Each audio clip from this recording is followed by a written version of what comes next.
जालना जिला व्यापारी महासंघ की ओर से व राज्य महाराष्ट्र के उपाध्यक्ष की ओर से मैं सतीश पंच आज जो बेड़ा हमारे दिलीप जी राठी जी ने उठाया है शासन के खिलाफ में, शासन जो हुकुमशाही से जो काम कर रही है उसके खिलाफ में और शेतकरियों पे होने वाले अन्याय के खिलाफ में आज जो धरने आंदोलन व आत्मदहन का जो इशारा उन्होंने दिया है शासन को, मैं सबसे पहले व्यापारी महासंघ की ओर से उनको धन्यवाद अदा करता हूं और व्यापारी महासंघ की ओर से उनको पाठिंबा भी जाहिर करता हूं कि ऐसा ही कोई भी टोक की भूमिका आएंगी तो हम व्यापारी महासंघ हर वक्त शेतकरियों के साथ में हैं, क्योंकि शेतकरियों के साथ में जो अन्याय हो रहा है वो आप तो अभी देख रहे हैं, हम तो विगत 3 वर्ष पहले से ही देखते आ रहे हैं कि हमारे शेतकरी की हालत इस सरकार के राज में कैसी हो चुकी है। आप देखो सोयाबीन की हद तक मैंने इसके पहले शासन में आवाज़ भी उठाई थी कि सोयाबीन की ऐसी हालत करके रख दी है कि जो भी उसका मूल्य है वो आज तक हमारे शेतकरी को नहीं मिल रही है। और आज तो ऐसी हालत हो गई कि शेतकरी का माल सोयाबीन बिकने के लिए भी तैयार नहीं है और नाबार्ड के माध्यम से सरकार भी लेने के लिए असमर्थ है। अब ये सोयाबीन के साथ साथ अब मैं देख रहा हूँ कि दालों की हालत भी वही हो रही है। तो वो शेतकरी की क्या आत्मा बोलती होंगी, क्या उनका परिवार बोलता होगा, ये सब हम अपने आंखों से देख रहे हैं। क्योंकि इस देश को चलाने के लिए शेतकरी और व्यापारी ये 2 पहिए हैं। अगर 2 पहियों में से एक भी पहिया अगर उसमें से जाता है तो यह देश के आर्थिक का बहुत बड़ा नुकसान होने वाला है। आज सरकार के समझ में नहीं आ रहा है, लेकिन जिस दिन सरकार के समझ में आएगा उस दिन सरकार को ये झुकना ही पड़ेगा। और जो सरकार आज आर्थिक महासत्ता की ओर बढ़ने की जो कोशिश कर रही है उसमें बहुत बड़ी विघ्न हमारे शेतकरियों के साथ जो अन्याय हो रहा है बहुत बड़ा विघ्न होने वाला है।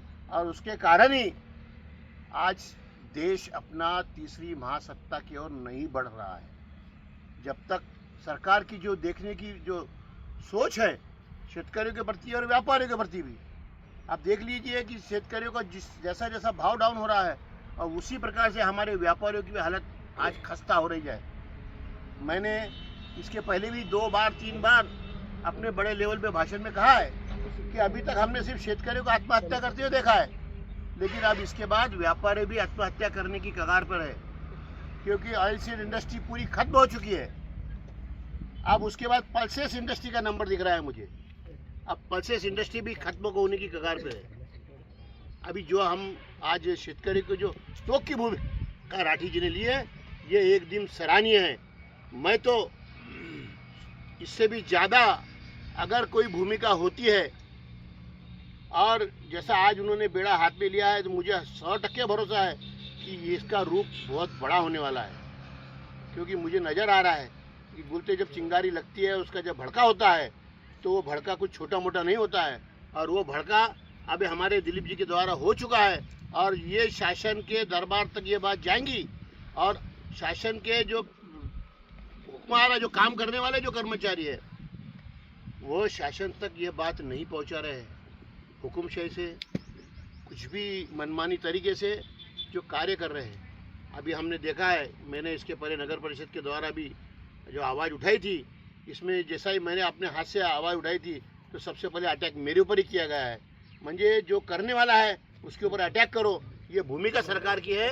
कहीं ऐसा ना हो, मैं सभी हमारे शेतकरी बांधवों से आगाह करता हूँ, कल ऐसा ना हो कि हमारे दिलीप जी राठी आगे रहे और आप पीछे की पीछे चल जाए। ऐसी भूमिका नहीं रखना चाहिए। ज़्यादा से ज़्यादा शेतकरी को जोड़कर हम सभी दिलीप जी के पीछे रहना चाहिए। और हम व्यापारी महासंघ भी पूरा की पूरा पाठिंबा हम दिलीप जी को देते हैं। जैसे हम जिस समय भी हमारी ज़रूरत पड़ेगी, मार्केट बंद करने की बोलो, जालना जिला बंद करने की बोलो या और टोक की भूमिका हो, हम हर वक्त व्यापारी महासंघ पूरे शेतकरियों के साथ में हैं। शेतकरियों का जो भी प्रॉब्लम है हम सब मिल बैठकर प्रॉब्लम हल करेंगे, लेकिन शेतकरियों पे होने वाले अन्याय अत्याचार के खिलाफ में लड़ना अपना सबसे पहला कर्तव्य है। और देश की अगर आर्थिक महासत्ता बनाना है तो दोनों पहियों को साथ में लेकर चलना बहुत जरूरी है। जय हिंद, जय महाराष्ट्र। अध्यक्ष